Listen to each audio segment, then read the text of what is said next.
And The broadcast is now starting. All attendees are in listen-only mode.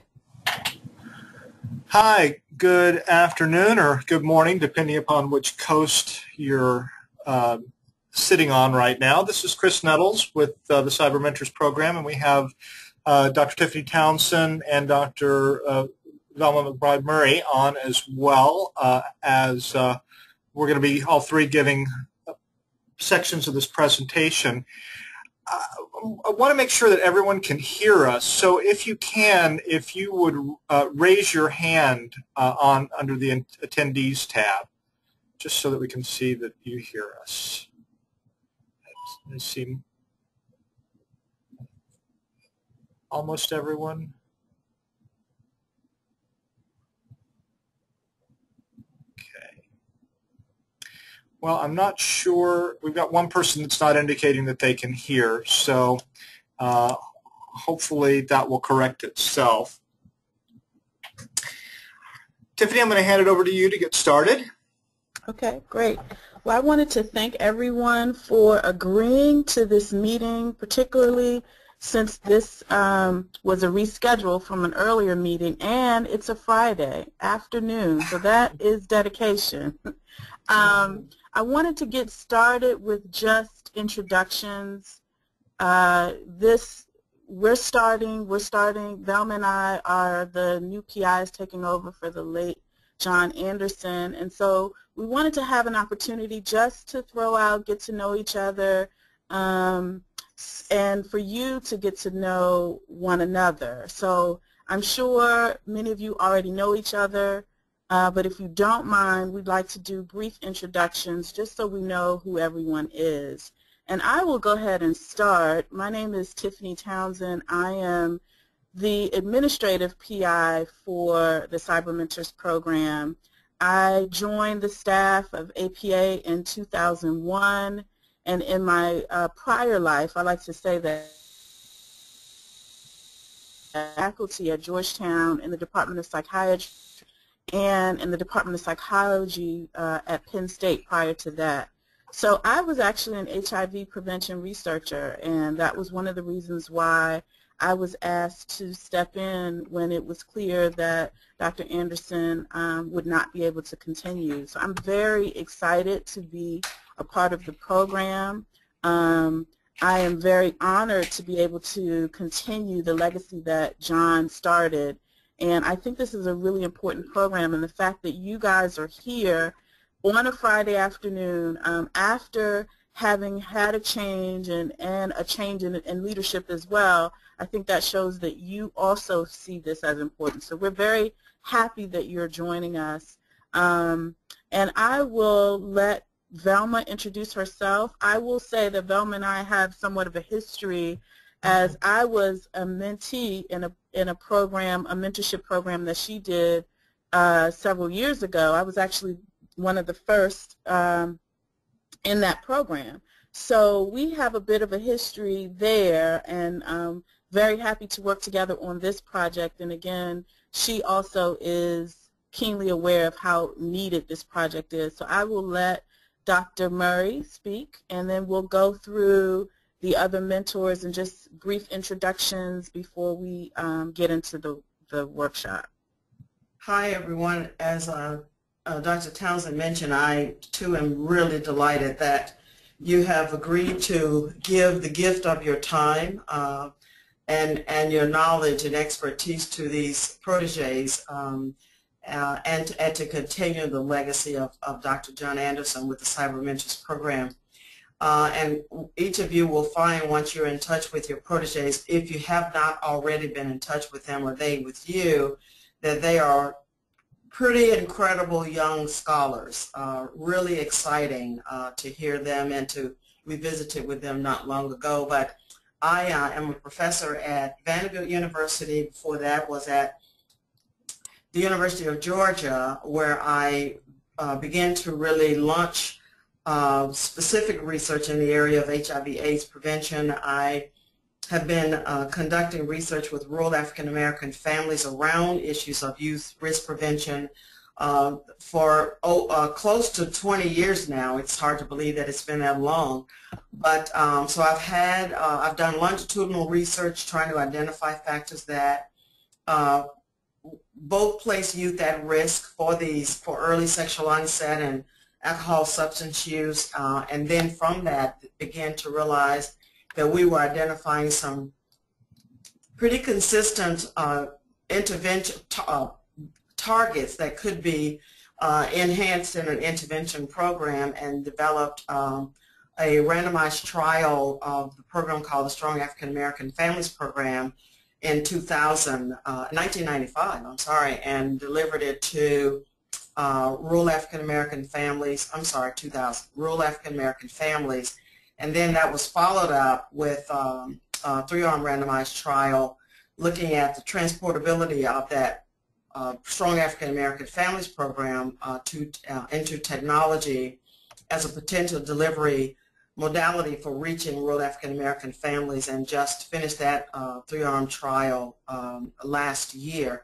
So the passion that Tiffany and I, along with Chris and you as well as mentors, have for this area, there's such a need, and we're working in communities where it's increased rates among young people, particularly rural African American males, and so I'm just delighted to be a part of this, and just so glad that you're willing to prepare our next group of mentees who will hopefully be replacements for us when we have gotten so old that we can't pick up our keyboard to do the work again. And as someone said at the award ceremony that we had at APA for Ellen Stover, that hopefully one day we'll be put out of business and we'll spend our time doing something else, because we would have done such a great job of addressing this issue and eliminating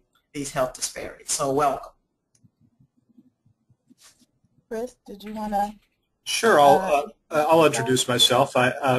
Most people, I think, have met me at least via email with the number of emails that I put out on a regular basis.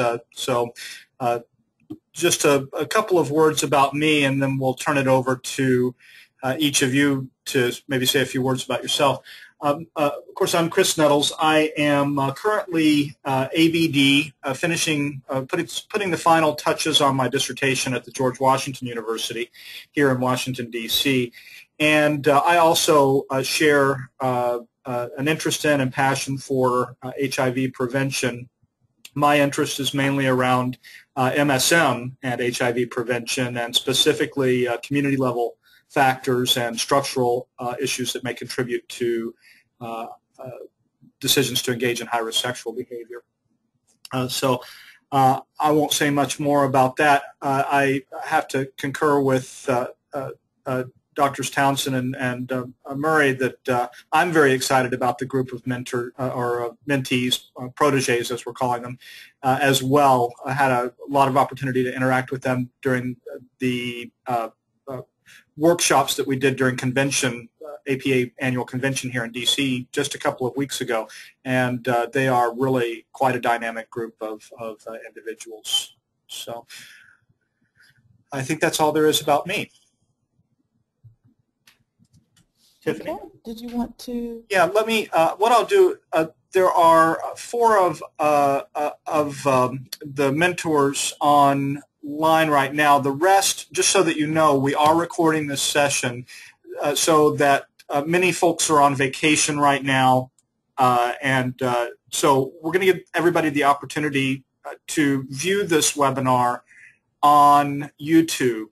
We have a YouTube channel, and I'll provide a link in case any of you want to view it again. You're welcome to, but just be forewarned that when I unmute you, what you say will be recorded.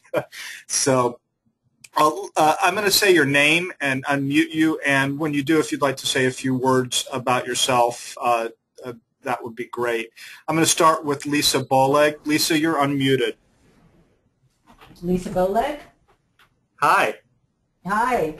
So I'm Lisa Boleg, and this is my second round as a cyber mentor, and I'm really delighted to be a mentor because mentorship is just so important. It's been so vital to my professional development, and so I'm always happy to be able to participate in that fashion, and it's something I really, really like to do. I am a psychologist, and I am at the George Washington University in the Department of Psychology. Actually, Tiffany Townsend and I were classmates several years back. And I'm trained as a social psychologist, and I focus on HIV prevention in mostly black heterosexual men, but also black men in general. And my work involves a lot of focus on gender issues, social structural issues, intersectionality, and things of that nature. I think that's about it. Well, Lisa, this is Velva. I stole your comment at the award ceremony. You probably recognized it when I said it, but it was. I did say, I think I said that, but that's wonderful. That's wonderful. You are the person that said it, and so you picked it up. That's great. Oh, that's wonderful. Thank you. Thank you. You're welcome. Thank you, Lisa. Thanks for joining us. I'm going to put you back on mute. Okay, and Dr. Mallory Johnson, you're unmuted. I'm unmuted. Finally. No. Hi. Hi, everybody. So my name is Mallory Johnson, and I am a professor in the School of Medicine at the University of California, San Francisco, and primarily at the Center for AIDS Prevention Studies. And I am a clinical psychologist by training. Most of my work over the years has been in the area of behavioral and social factors as they relate to engagement in HIV treatment and care, beginning with testing all the way through retention and treatment uptake, adherence, and persistence. And more recently been moving some of my work into particular populations at risk, including transgender women, drug users, and also been working a little bit more with HIV, Hep C co-infected patients and some of the factors that are relevant to engagement and care there. Let's see, that's the quick headline, I guess, of who I am and what I'm doing. Thank you. Dr. Turner, I've unmuted you.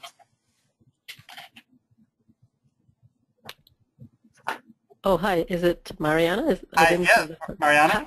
Hi, this is Mariana.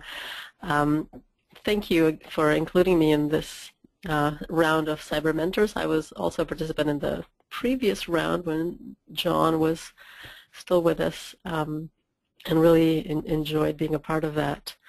I am a neuropsychologist by training, and I'm in the Department of Psychiatry at UC San Diego. The work that I do is primarily in looking at individual differences in vulnerability to brain dysfunction in methamphetamine users with and without HIV. And I've also looked at other comorbidities such as aging with HIV, hepatitis C as well. And the other part of my research is to do with neuropsychological assessment of Spanish speakers and how to ensure that we have culturally competent instruments for that. So that's what I do, and just delighted to be able to continue to mentor folks who are coming up. Thank you, Dr. Turner. I'm going to put you back on mute, and we'll move down to Dr. Michael Blank. You're unmuted. Are you there?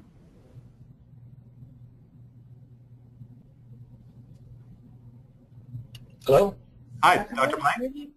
Yes, I'm Michael Blank. I'm a community psychologist. I'm in the psychiatry department at the University of Pennsylvania. I also am co-director of the Social Behavioral Sciences Core and the CFAR, as well as the co-director and director of the Interventions Core at the Penn Mental Health and AIDS Research Center that was funded last year by NIMH. Most of my work is focused on co-occurrence of mental illness and HIV, and I'm in the midst of writing a grant on mental illness and HCV, HIV co-infection. Great. Thank you so much for I'm going to put you joining back us. on mute. Chris, I have a question. Since the group is so small and it sounds like everyone is in a quiet place, would it be too disruptive to have everyone off mute so folks can ask questions as we're presenting? It may make it easier, but I'm just throwing that out there. You guys can let me know. I can unmute. I can absolutely unmute everyone. I guess one way to do this is see if there are any objections. I think I'm the only one that can see hands raised. So if you have any objections to being unmuted, raise your hand. You can mute on your end as well.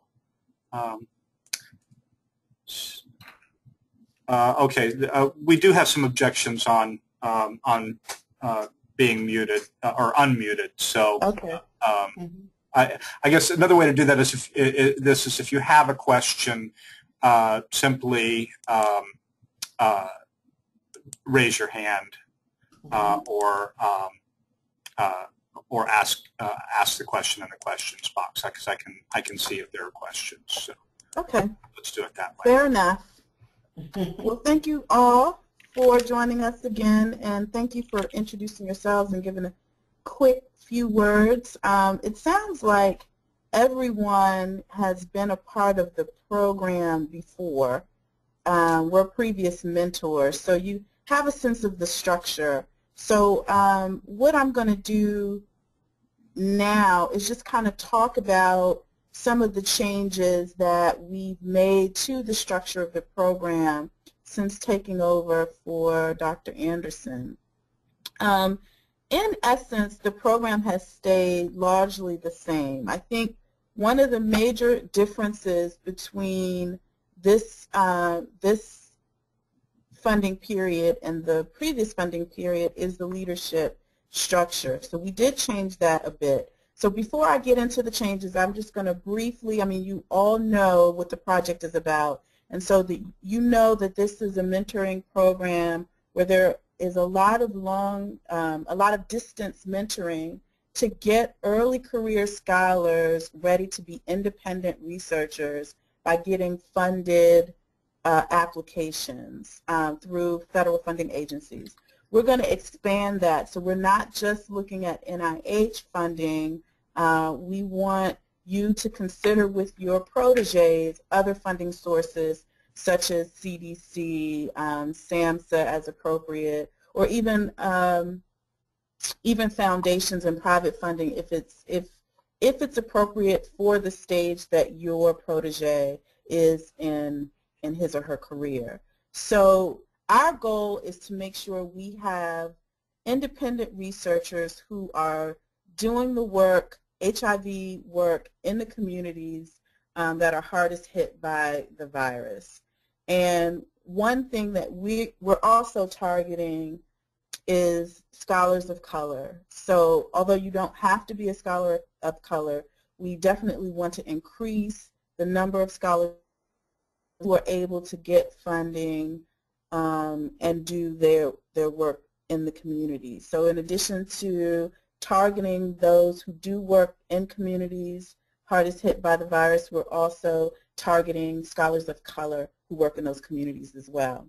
So I would say the biggest change is the leadership structure. So in addition to the fact that you have 2 new PIs, one of the things that we did that's different this time is we have more input from the steering committee. So we increased the steering committee in order to make sure we had a lot of different perspectives being considered while we were making decisions. And we also made sure that more of the decisions were taking place in the steering committee as opposed to just by the PIs. So I think now it's safe to say that this project is being head by a leadership team as opposed to just Velma and I. And I think that's really important. So if you look at the steering committee, the makeup of it, you'll see that we have, the PIs, obviously, and Chris as the project coordinator / director. We're in the process of trying to give him a little bit more responsibility by making him the director. But we also have 2 former proteges on the steering committee because we wanted to have input from the proteges, how they experience the program, what are some of the things that we need to consider to make sure the program is beneficial for them. We also have 2 former mentors who are on the steering committee. We want to make sure that we are addressing the needs of the mentors as well. And if there are certain things that the mentors need in order to do the work of this program, we want to hear that, so we have them on the steering committee. And so you'll see that we have also separated the steering committee into subcommittees in order to get the work of the project done. So we have 3 major subcommittees that are aligned with the roles and responsibilities of the PI and the project coordinator. As the administrative PI, I do all the administrative work of the grant. So I work with making sure we get information out to the participants. I think about partnerships. I'm the corresponding PI for NIMH, and so anything that's administrative, I'm the PI that works with that. Velma is the scientific PI, so she's the PI that works with the training and making sure that we have the appropriate workshops and topics covered. She's our training director, if you will.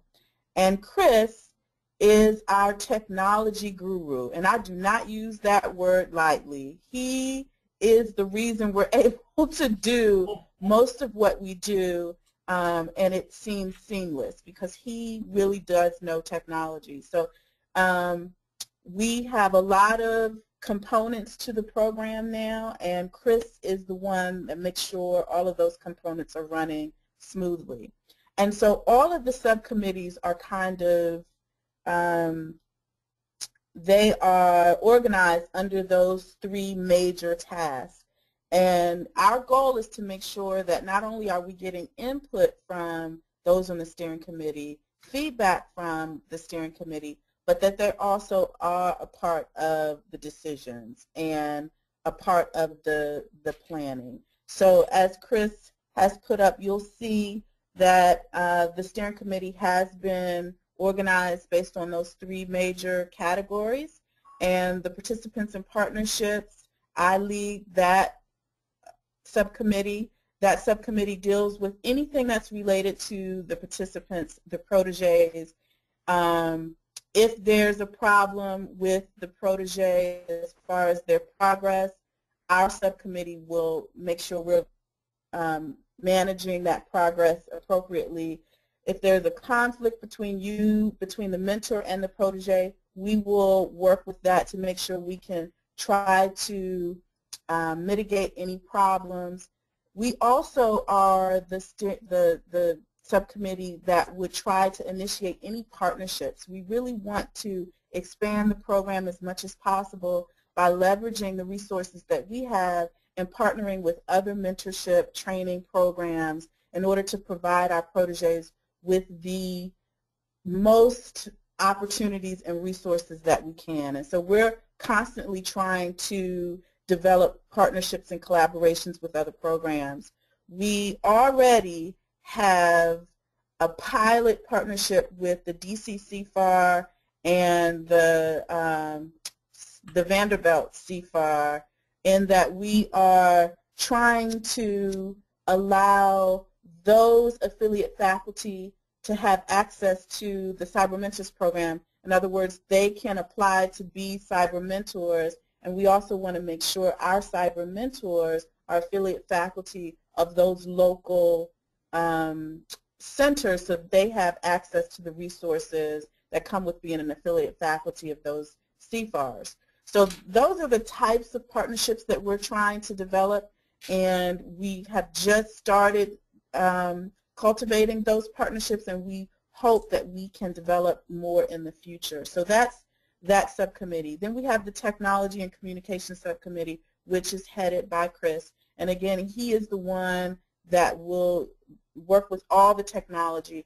He'll talk about this in a minute, but one of the things that I think is also new is that we have a website that is the hub of this project. This website is where all the communication is housed. So in other words, you can go into this website and you can get information, posts, any announcements we're making, any kudos, anything that we want you guys to know will be posted to that website. But there also will be smaller groups where you can go in and you can have conferences with your proteges. You guys can work on documents together on that website. You can be a part of a group discussion. You can access our webinars. So really that is the hub. Any information you need, any activity you need that's related to this, you can log into this website and you'll be able to access that information. And one of the things that we're excited about is we'll be able to track the progress of your proteges in real time by using this website. So they'll go in and they'll let us know where they are in their proposal development phase. We'll be able to see that, and we'll be able to address any problems that may crop up in real time. We'll be able to see, okay, they're having problems getting their specific aims together. Why is that? Let's touch base with them and figure out if there's something we can do to help. Let's talk to their mentor and see if there's any way that we can assist the dyad get through this hurdle. So, so we're very excited about that website. That is a kind of a change from the previous funding cycle. And then the third piece subcommittee is Velma's subcommittee. And this, again, is the training and scientific content. So this subcommittee is the one that will identify the topics for the webinars, identify webinar presenters, any other training opportunities that come up. Velma and her subcommittee will be identifying those. So that really is where all of the training will happen. And so we think by separating the three and having subcommittee members assist us with those three subcommittees, we will be able to get the work of the project done while having the most input and perspective from the most people in managing the project. So we're very excited about how it's done. We're hoping that by spreading the love, we won't overburden any one person, but we'll get a lot of information and a lot of benefit of having so many of you who are experts in the field be able to give your feedback and work with us in this way. So I think that's it. I think I've covered everything. Chris, Velma, you can tell me if there's anything else we need to chat that I didn't talk about. I think Velma is going to go into more about the protege-mentor agreement, and Chris is going to talk about this wonderful website that we're so excited about. So I think we're okay. I do have a slide in here for deliverables and timeline. I don't know if you want to briefly talk to this or not at all, or if we want to skip this slide. So, no, I think we can definitely do that. One thing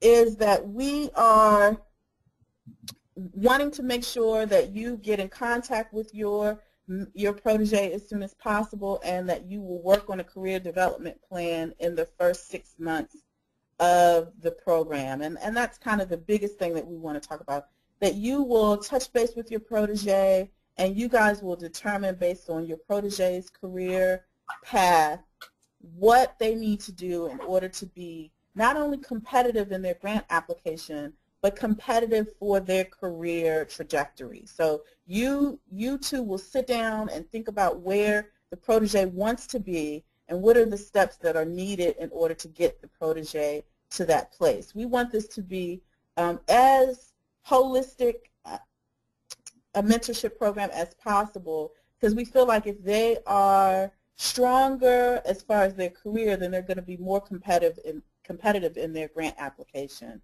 So the two of you will determine the timeline that best fits, but we do have some kind of general timeline for the group, and if you fall within that, you're certainly going to make things more specific based on the needs of your protege, but we do have some kind of general guidelines. So we want you to get that career development plan done by the first 6 months. You will be submitting very, very brief progress reports monthly, but those are not anything that would take a long time, not a burden, and I think your protege will be able to do it. But we have checklists in place, so really it will be a matter of just checking and very brief kind of descriptions of what's been going on. And then the actual sections, we'll be asking for specific aims at a certain period. We'll be asking for the background, you know, the full grant application at a certain time. And so you guys will work with your protege to determine what will fit best for your schedules as far as getting those pieces together.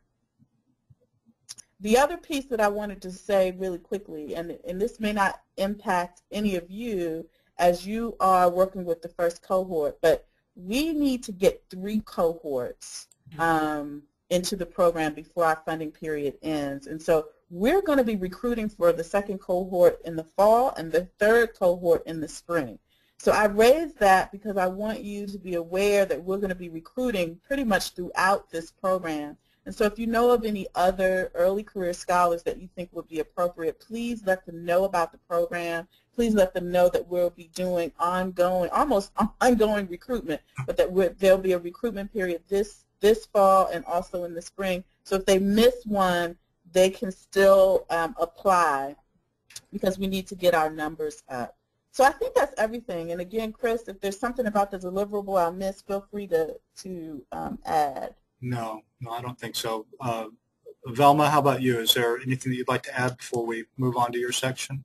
No, except just to share with them that much of what we're saying today was shared with the proteges, including the timeline. And so what I'm going to talk about is what we shared with them about their first step of contacting you. And I encourage them to facilitate that contact.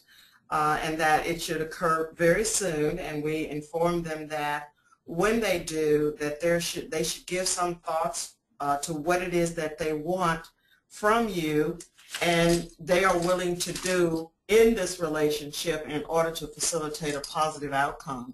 And so I spent some time talking with them during the orientation, which was we had a pre-meeting with the pre-APA orientation with them.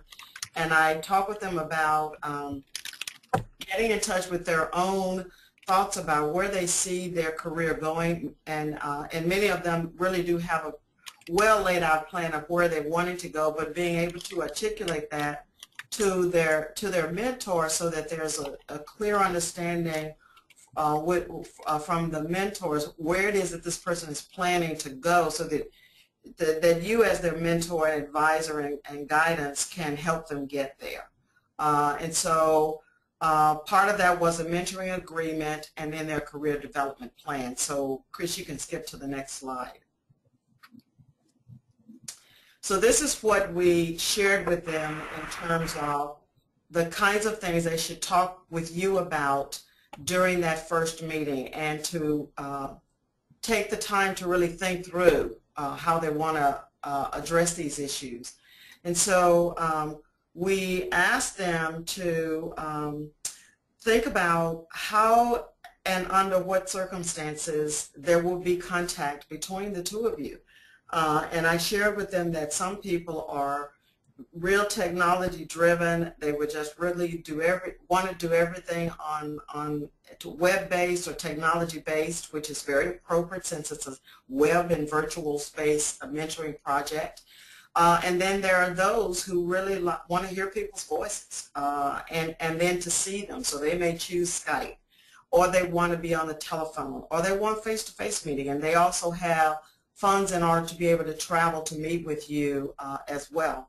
And then we told them, don't assume that your mentor will know how often you want to meet, nor when to schedule the meeting. So talk about those, and talk about ground rules. Sometimes, and I gave them an example of a mentee or protege may share some information with a mentor or vice versa, and then as a person is describing their relationship with this person, they may divulge information that the one party may have thought were really confidential discussions that they were having. And so just be upfront about what the ground rules are about discussing things. And some people are very touchy-feely, and they will share a lot of things, more than what people share when they're sometimes on the airplane. I'm amazed sometimes of what people will talk to you about when they're on the plane with you. So so we said that if you're that open, just make sure that there are some ground rules about what it is that person can share. And then how will you really begin, how will they and you begin to identify, address problems and concerns?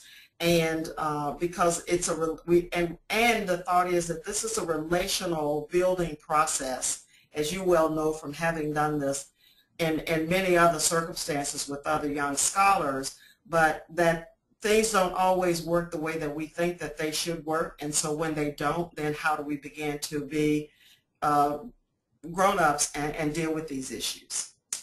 So these are things that we talk with them about in the process of the training. Next slide, Chris.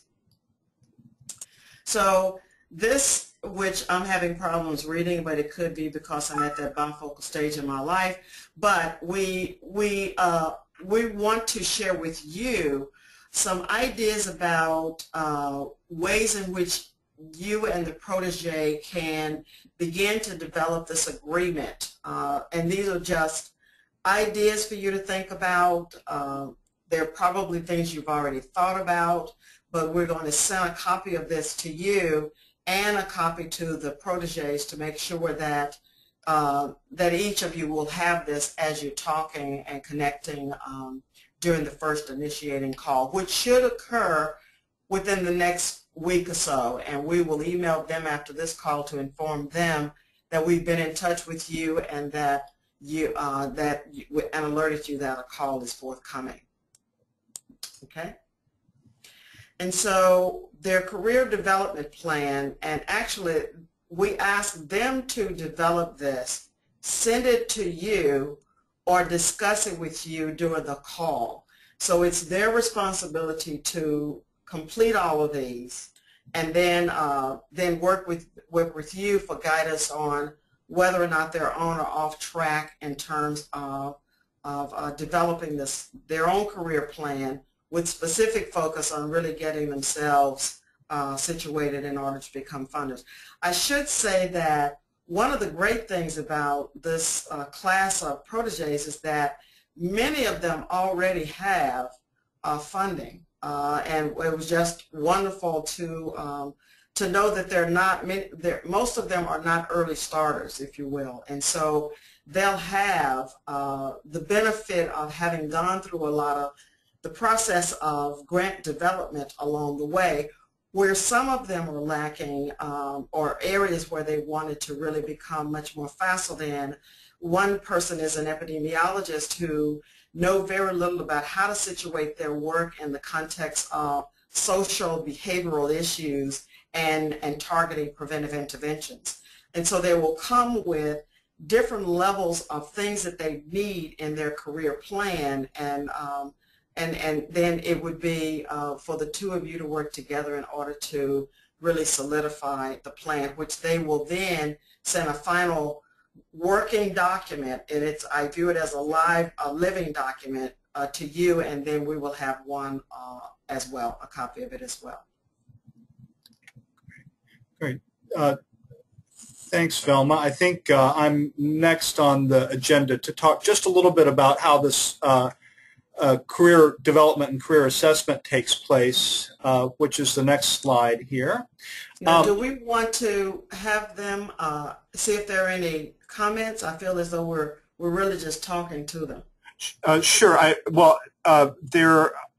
guess if anybody has any questions or comments, feel free to raise your hand. We did have one person that had to leave early, so I encourage them to access the rest of the webinar on YouTube. Okay. I don't see any hands, so Okay. seeing no hands, I think we'll move on. Forward. Oh, wait a minute. Lisa, do you have a question? I'm going to unmute you.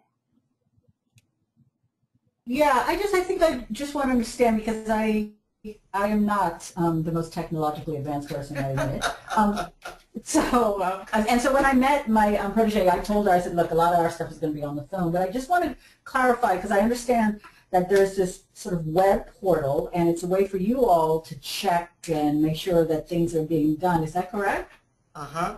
And so in terms of contacting her so that you know that things are going on, that initial contact should be through the website? Because I'm much more inclined to just drop her an email. And so I want to understand how you want us doing that. Lisa, we're leaving this open to you. As I said earlier, that and during our conversation, that people have different ways that they like to interact as social interactions as humans, and so we're leaving that open. The web-based part of it is the cyber part of it is that much of their training will be happening online, and much of their tracking will be happening online. Mm-hmm. So it is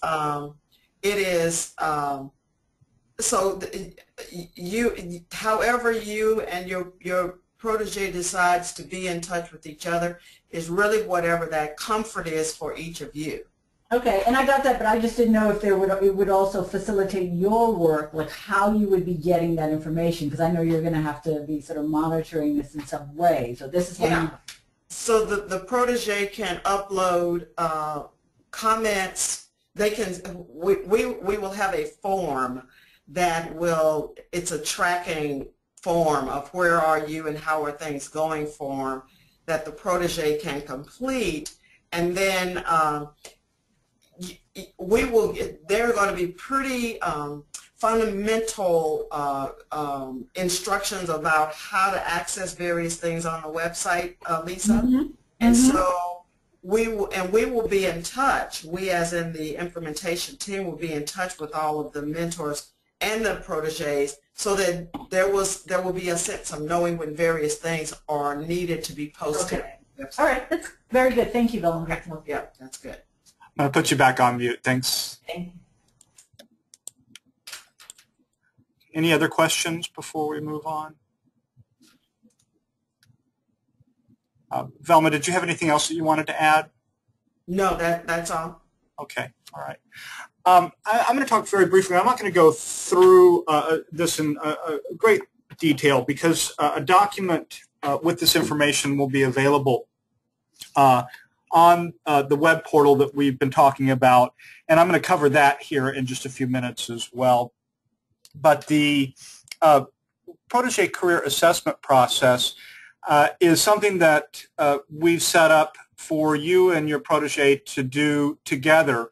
And we've put together a document and suggested a few steps around that career assessment that both you and your protege can talk about during the first call or two, or however long you feel like the process takes in order for it to be effective and useful. And then the protege will put together a career development plan that Dr. Murray was just speaking about. So in that first step, we suggest that there is a full assessment of career goals, preparation, research plan, communication skills, and begin the process of possibly looking at sources of funding, whether it be particular funding mechanisms at NIH or, as Dr. Townsend suggested, other funding agencies and foundations might be appropriate as well, and then begin to develop the working draft of strengths, suggested areas that need improvement, and the evaluation of the research plan. Step two of this process would be the continuing discussion with the protege, and then step three would be actually documenting the particular plan. And of course, it is an individually tailored plan derived from steps 1 and 2. And in the career development plan document, we've put in place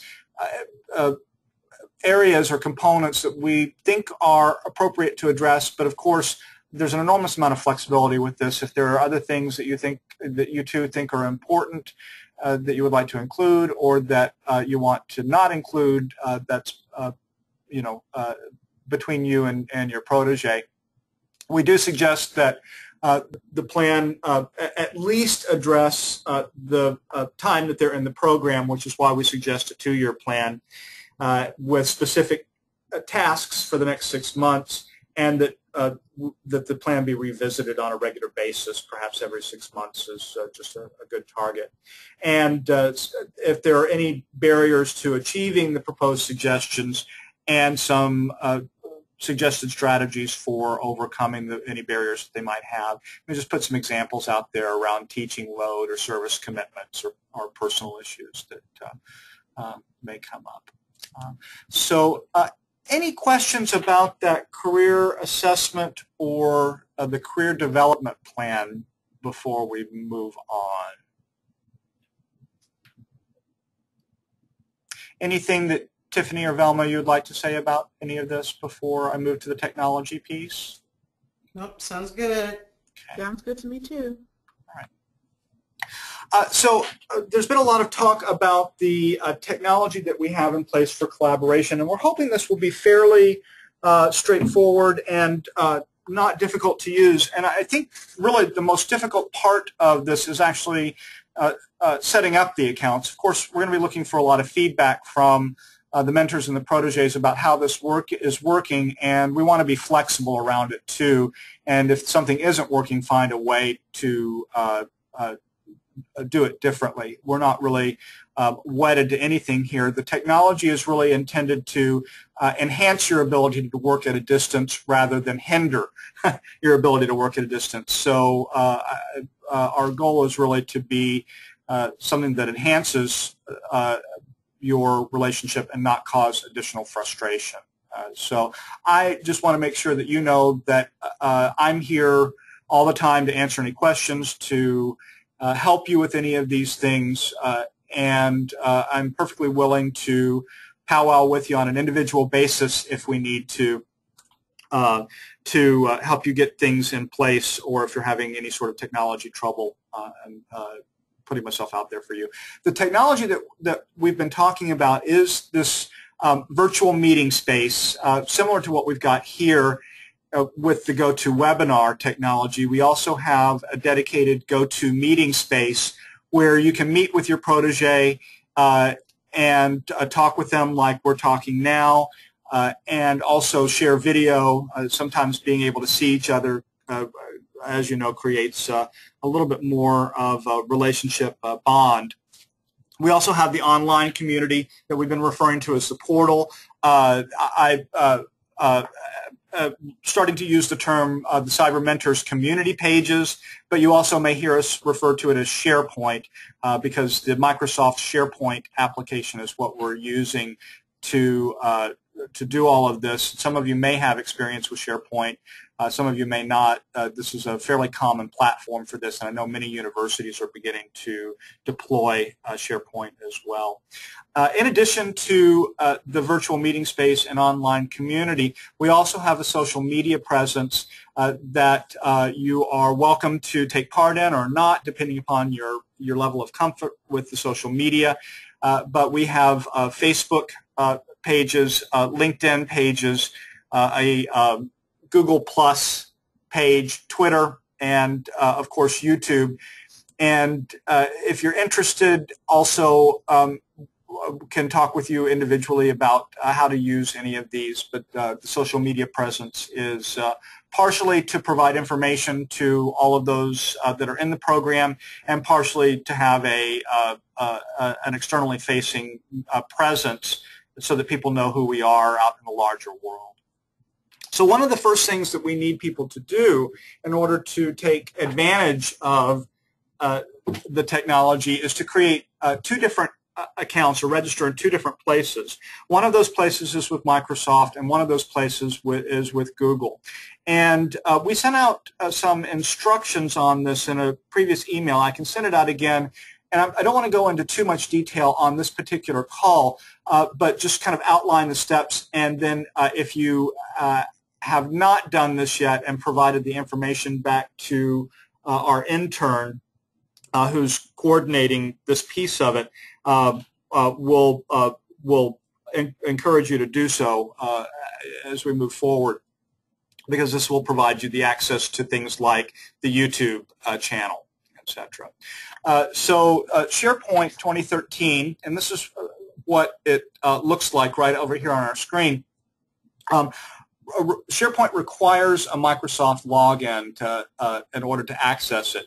And you can see this is the top level page that we have available. We have spaces for each of the cohorts and for the mentors to be able to operate in, as well as featured videos. We got program announcements, a calendar, a place for kudos corners, and there's a lot of space to explore and work with on this. So this may be a topic for another webinar later.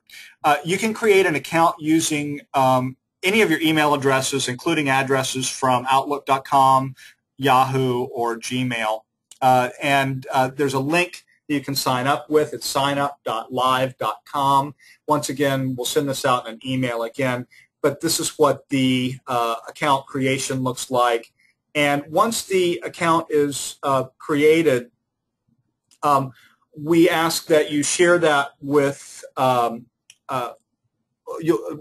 and you'll receive a SharePoint slide or a SharePoint email that asks you to click on it in order to access the site, and that's what will give you access to the Cyber Mentors community pages. So the reason why this is a little bit elaborate is because of security concerns within APA, that they don't want just anybody outside of the organization to be able to access these pages. So we've had to set up some procedures by which you actually request a login and then request access to the pages.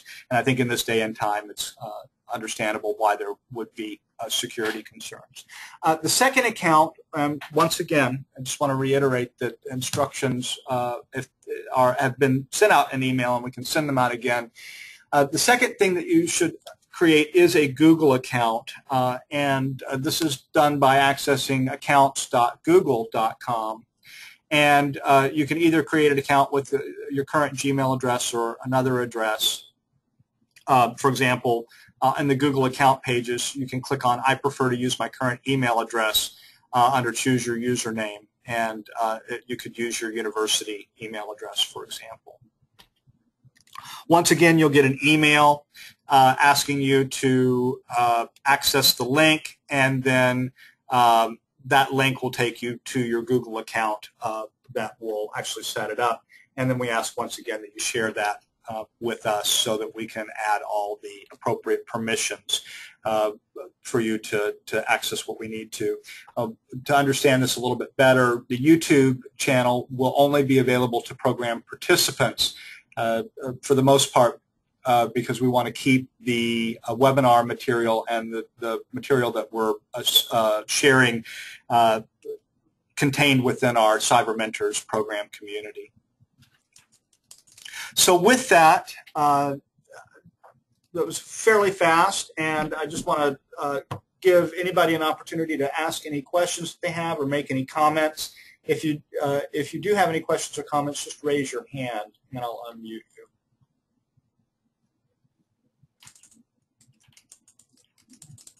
I'm not seeing any, so I guess give an opportunity. We've got about 5 minutes for anything else that anybody on the line, or Tiffany or Velma, that you'd like to say. I did want to just mention briefly the online video capability. If you need a video camera, if you want to be able to interact with your protege through the video portal and you need a camera, we can provide that. So just let Chris know that you need a camera. We didn't turn on our cameras today, but if we all had cameras, we could have been looking at each other today.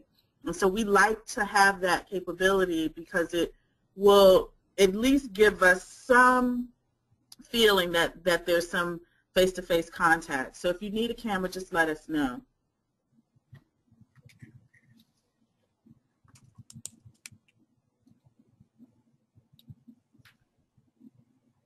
All right. Well, I don't see any other questions. I'm getting a couple of notes that say thank you from the participants. So I think if there's no further questions or comments on anyone's part, we'll put this to an end. Thank you all. This has been great, and it's almost 1 hour as we had planned. Hey, Very efficient. I like it when we stay within our time limit. Exactly. Well, thanks so much, everybody, for being on a Friday afternoon. And Chris, thanks so much for organizing this for the group. Absolutely. Thank you to all, and have a great weekend. Bye, all. Take care. Bye-bye. Bye.